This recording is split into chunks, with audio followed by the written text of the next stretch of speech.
Hey ladies, David here, and I just want to give you a quick anatomy lesson about the knee joint and see if I can actually help you out with a few of your concerns and issues that you're dealing with.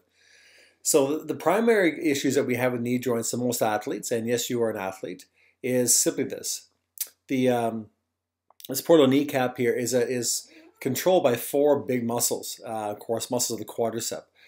And quite often what happens is that this muscle here, our vastus medialis, tends to be quite weak in all of us. And if this muscle is weak and the other ones are more dominant, the kneecap should be tracking. Let me move this over here. There we go. So the kneecap should be tracking up and down, which means when my thigh extends and the muscles flex, the kneecap should be moving straight up and down in this type of position here. So as we go through a move, all these muscles in concert should be keeping this in a very neutral position, and it should just track up and down in this vertical kind of position. However, if I'm very weak here, which we know that most of us are, and the other muscles of the quadricep, which is the vastus intermedius, which you can't see here, but it's shown over here. My rectus femoris, which is my quadricep, part of my quadricep here, and then my vastus lateralis is this big muscle on the outside. And these other three structures are much more dominant, much tighter than this one here. What ends up happening is that this poor kneecap, instead of tracking up and down this way, moving up and down, it starts to move this way. Right now, I'm kind of exaggerating the position, but see what may happen mechanically. Of course, the kneecap is going to be a little bit stressed out because it's not moving on the right tracks, and then we start developing inflammation underneath the kneecap. Now, the other consideration, of course, is that yes, you probably are tight through the hip flexor. Now, the issue with the hip flexor by itself is that this hip flexor becomes very, very short. It's attached up to the hip here. It becomes very, very short and doesn't relax very easily if you spend long hours sitting over many years. And so what happens is we get this muscle that's contracted tight, and it really puts a lot of pressure on the kneecap. But what it ends up doing, it puts a lot of pressure here at this part of the knee joint. So you may get tendon stress here, simply because the kneecap's not, or the quadricep here is too tight, and it's putting too much pressure on this tendon as it strains and draws it upward. The other piece we have here, of course, in our thigh here is, let me see if I can turn this guy around here. There we go. Rotate this guy to the side. Now it's not shown here, but this is our lateralis. Superficial to this, on the outside of this area here, of course, is our IT band, which runs the whole length along here as well. And the IT band, of course, attaches down here as well.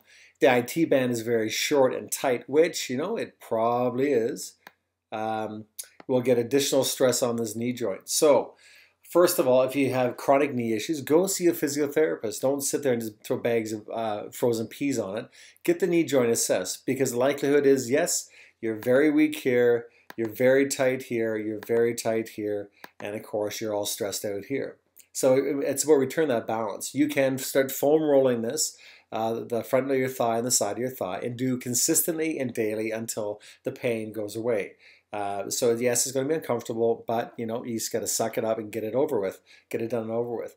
Start icing the knee on a daily basis with the leg elevated, so the fluid will run down, and of course ice will compress and push all the extra fluids out of the knee joint. You don't want the early onset of arthritis in the knee joint, and you don't want any sort of calcium deposits starting to appear there as the poor knee is trying to sort itself out. So ice on a daily basis until the inflammation is gone, until it's no longer tender to touch. Foam roll the top of the thigh and the side of the thigh on a daily basis, not every now and again, but every single day until it's no longer tender to touch. And the last piece here is really focus on developing some good inner thigh strength.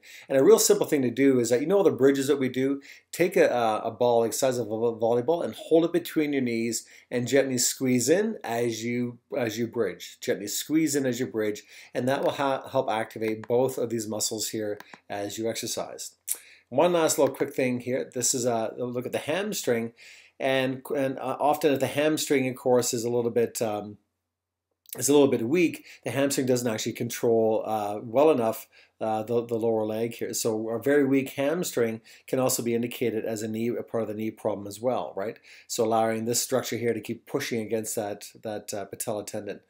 So my recommendation to you is go see a physiotherapist, and if your knee is a chronic problem, have it looked at and make sure that the knee is tracking properly. So again, so when you're moving, we're not putting a lot of stress on this poor knee joint, and the quadriceps are balanced. So remember the quadriceps on this other diagram here, we have equal degree of strength on all points. This is no longer tender to touch. Neither is my IT band, and that our hamstrings have adequate strength to help control the knee itself. So it's a bit of a mouthful. I hope it helps a little bit, and just give me your feedback. Let me know what you think.